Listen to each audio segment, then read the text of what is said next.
just like a dang mountain goat, I swear. That dog, she jumped all the way there from the ground clear up to here to climb that rock. Well, miles upon miles of this rough and rugged lava flows. In its own way, it is quite beautiful.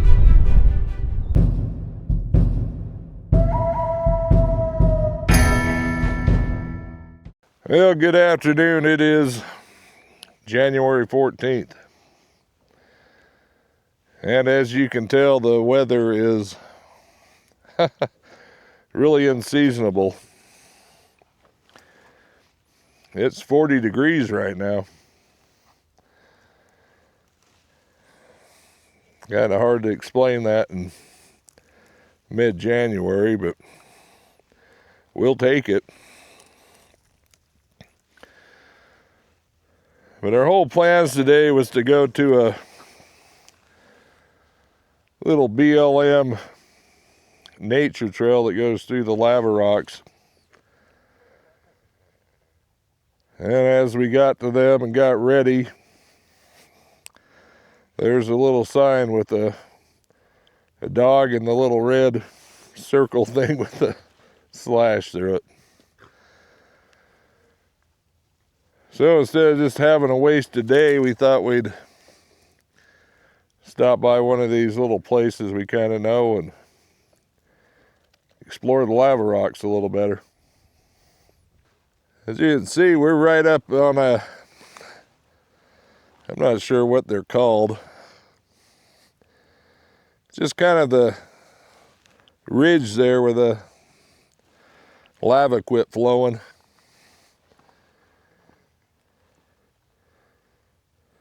I'd say it's probably about 20 feet tall. See a little white dog going up there through the sagebrush. Well, you can kind of see how all this flowed down. You know, everything goes downhill.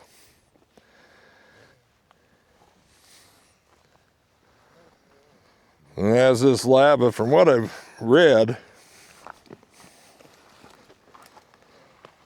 it flowed at about 30 miles an hour with the consistency of cold molasses. So you can kind of see how everything just kind of flowed down and slowly stopped right here. Right here where I'm standing is mostly dirt. There is still some lava. And there's one right there. Or the proper word, basalt,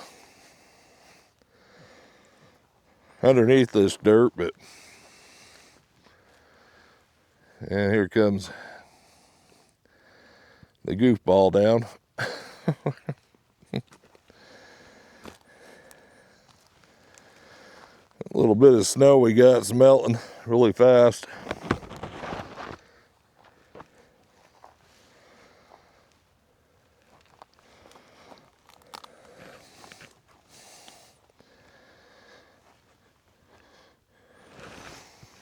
Right here's a old deer bed.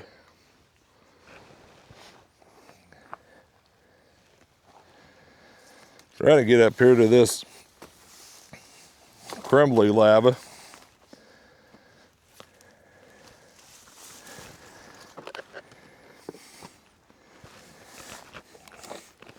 Of course, I'm not no geologist, so I mean, I don't know much about it other than it's basalt. And you can see all the little bubbles and this one here's got some little sparkly critters in it.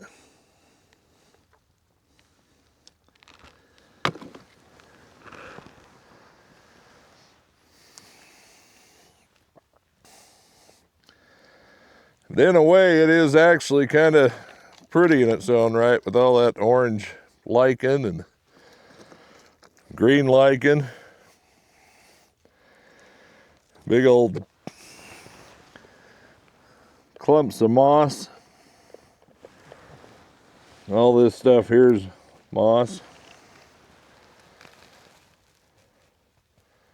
So in a way it is, I mean, like I say, it's kind of some neat stuff.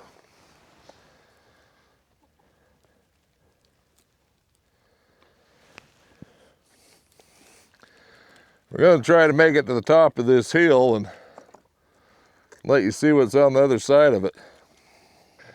Got the little Bambi, she's gonna make it up. She don't have too many days in the winter that she can come out. So we're taking advantage of that weather to get her out here and let her enjoy herself.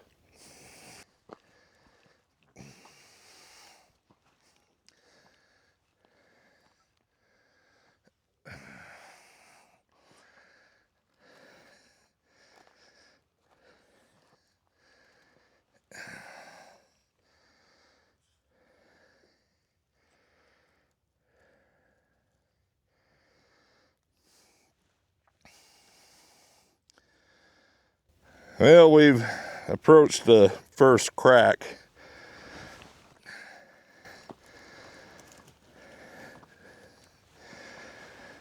This one ain't a real big one, but it's probably 10 feet deep.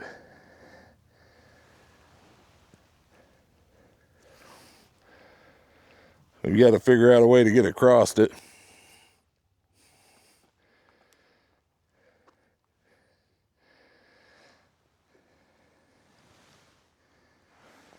Looks about right there's a spot I can get across. Well, this is gonna be a long day. I gotta keep coming back and getting the little brown dog. Come here, Bambi. Come on. Come on, baby. Come here. You're okay. Come on. Oh. There you go. It's safe to go across that.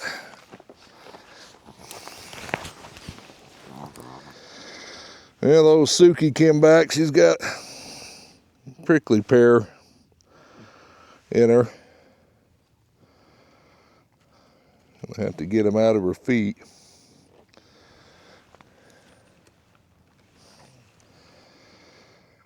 Eventually, she'll learn to avoid them. Come here, roll over. Come here, you're okay, roll over.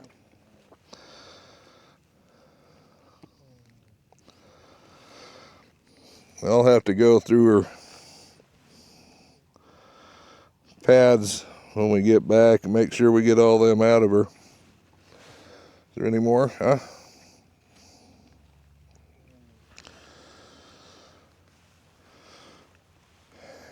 Yeah, it's a pretty harsh country, that's for sure.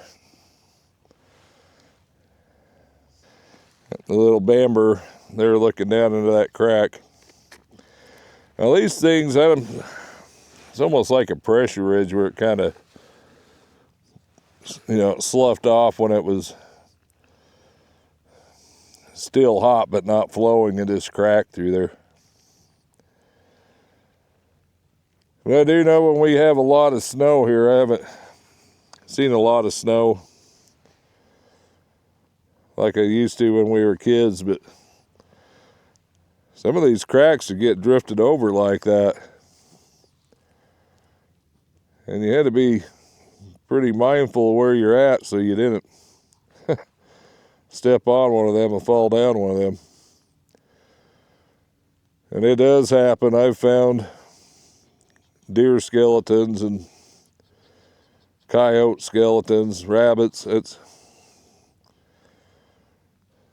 just a big trap. And, that normally never happened unless the wind really blew.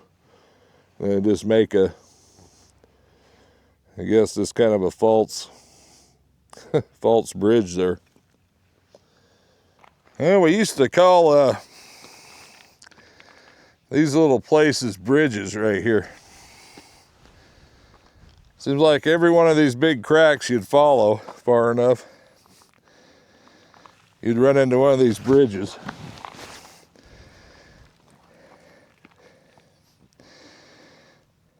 As you can see, it just kind of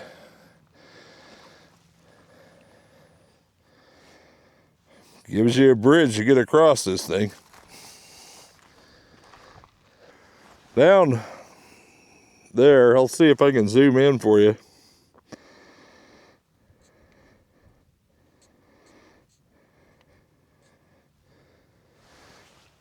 You can see kind of a piece of that lava down there where you can see where the flow marks are, you know, as that lava flowed before it solidified. Well, this area covers 222 square miles. And way out, opposite side there, way out here is kind of where this flow ends, and they've got a wilderness area, or it's not a wilderness area, but a wilderness study area out there. That wilderness study area that's cool out there, but I'm not going to be driving out there in the in the mud and gunk this time of year. That's almost kind of asking for trouble out there. It's probably 10 miles into there from the main road, and that's all that fine volcanic dust, dirt that gets wet, and it's just nasty. But anyways, from what I was reading here on the BLM website, the Snake River, here we got to turn the camera around again. The Snake River used to come to the northwest, which I didn't know. You know, all these lava flows just kind of push the river to where it's at now, and it's running across the southwest. So that's kind of interesting.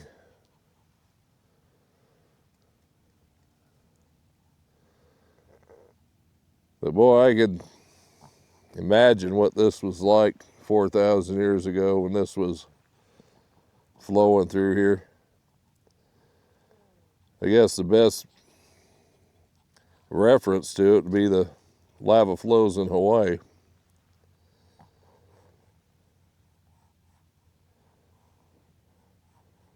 The part that's kind of weird, we got craters of the moon. We'll see if we can get there this year. But that lava flow is only 2,000 years old, or somewhere right around there. And all the geologists and seismologists, whatever, all them people that study that kind of stuff, said that flow has been erupting for, you know, about every 2,000 years for I don't know how long, but so that's kind of be an interesting development if that starts flowing again. Well, I'm going to try to fly the drone down this canyon without crashing it, because I don't know if I can get down to get it. And we'll see what we see.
Well, I made it flying through that canyon. I'm still trying to get used to this new drone, so bear with me. It's in a way a lot easier to control, but I feel kind of, I'm not sure the word for it, but when I got them goggles on, you just feel like you're confined and get all kind of paranoid because you can't see the drone itself, you know. And getting used to all the controls. I about landed it out there because I pushed the wrong button, so. Whew. Wow, Suki found a spot. Doesn't look like we can go any further. We got cracks running everywhere. Come here, Sukes. Come on. So we'll have to find another way down into that pothole there.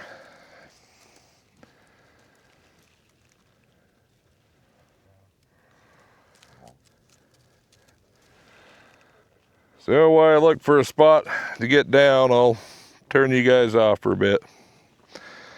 And Bambi, don't you step in that cactus right there. Come on, little girl.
Hurry, little girl. Can you make it? Come on, right through there. There you go. Now where Storm's at.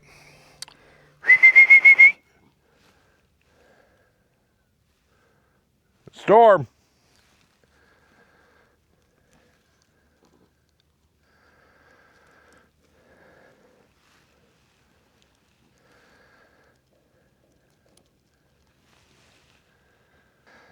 Well, I had to go up that thing twice. Storm got separated back there on another side of one of them cracks that opened up. And when I got clear up there to help her down, she decided to come down her own way, and she came down over there. So, oh heck. Yeah, let's go see what other kind of neat little things we can find. Well, as you can see, there's a little game trail right there in front of me. Let's follow it for a while, see where it leads to, and hopefully there's something interesting up here besides the Suki dog.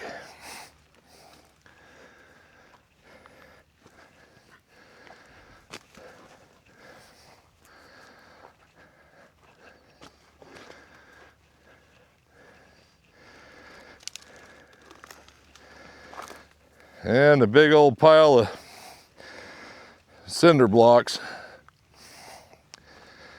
Probably wondering how the heck those got out here, but through the years,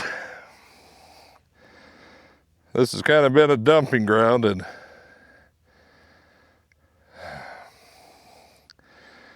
at least it ain't bags of garbage and glass and everything else. So I guess the next time it starts erupting out here, it'll melt all that off anyways. Well, now we lost the other dog. Well, here she, come on, Bams. She's just taking her sweet time. Come on, Bambi. Come on, Babs. Hurry. She's hid over there in that sagebrush.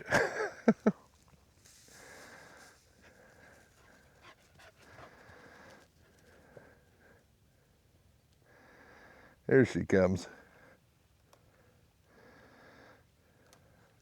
Good girl. You have to stay close so the coyotes don't get you, huh? Now you can see where that cliff or edge, whatever you want to call it, is getting really rough. All that lava just breaks off and shelves off. All coming, trying to fall down to the bottom here. There should be a little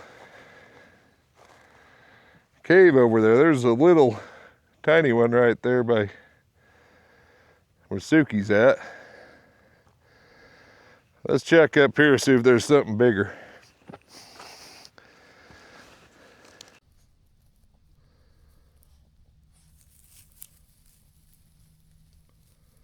Well, I don't know if little Bambi's having a good day or not. She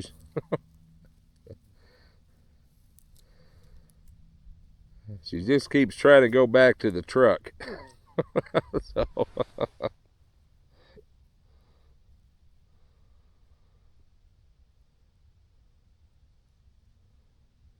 She really, really hates those prickly pears, and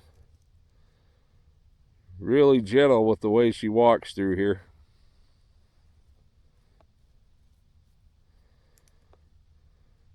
But I guess I would be too if I was shorter than the grass and it's hard to see where you're going.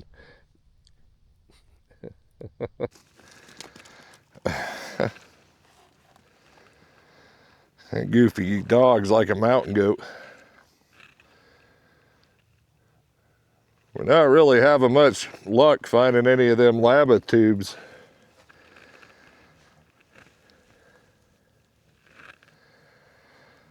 This is about as interesting as it's gotten so far.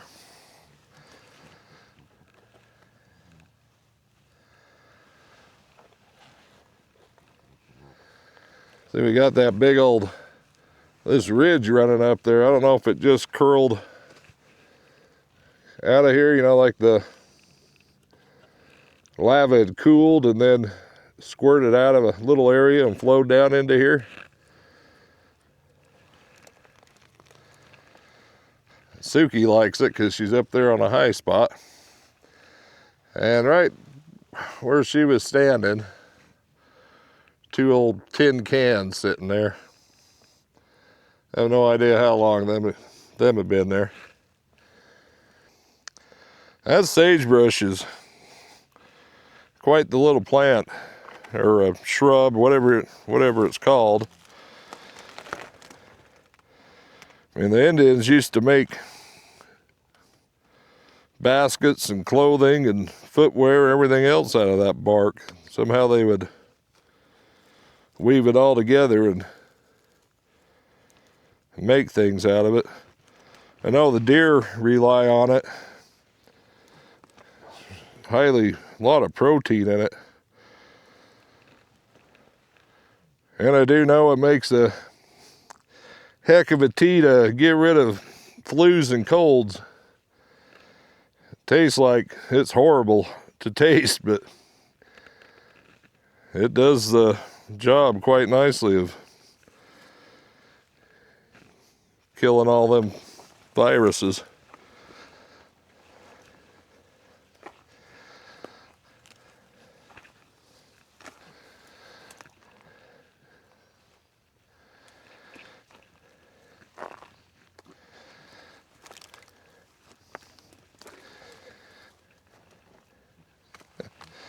Got that little one there growing right out of the out of one little tiny pocket in the rocks there it's growing out of.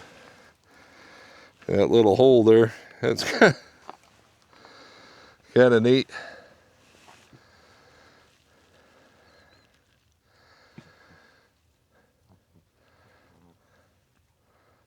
I know quite a while ago I was out hunting elk in this country like this. It wasn't this spot, but I was trying to climb up over that little face there, something pretty similar.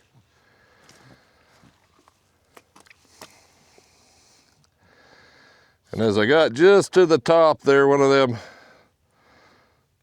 pieces of lava was sitting there all nice and loose, just waiting for me to step on it. And next thing I know, I was laying on my back with a couple broken ribs and a whole heck of a lot of lacerations.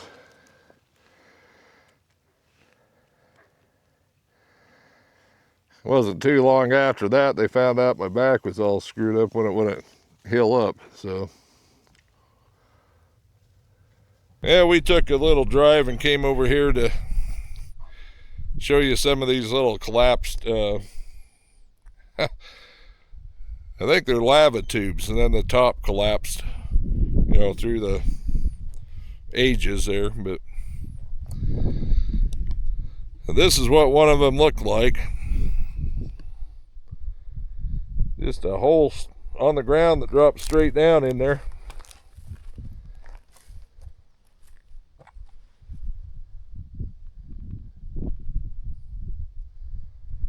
That hole's probably 6 foot in diameter.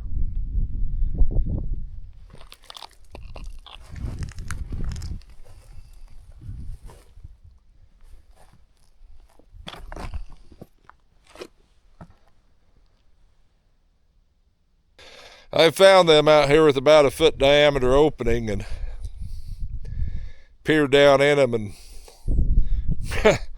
almost scares you to death how big that cavern is down there. You know, if those rocks would have collapsed on the top, that would have been I don't know if you'd ever get out of it. Here's a lot bigger one that collapsed.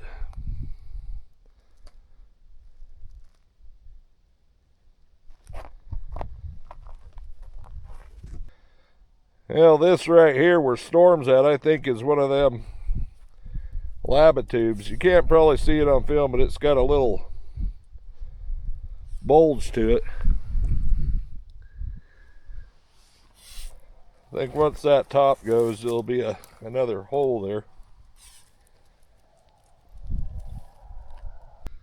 Well, the sun's gonna start setting here before long, and the winds come up and gotten cold.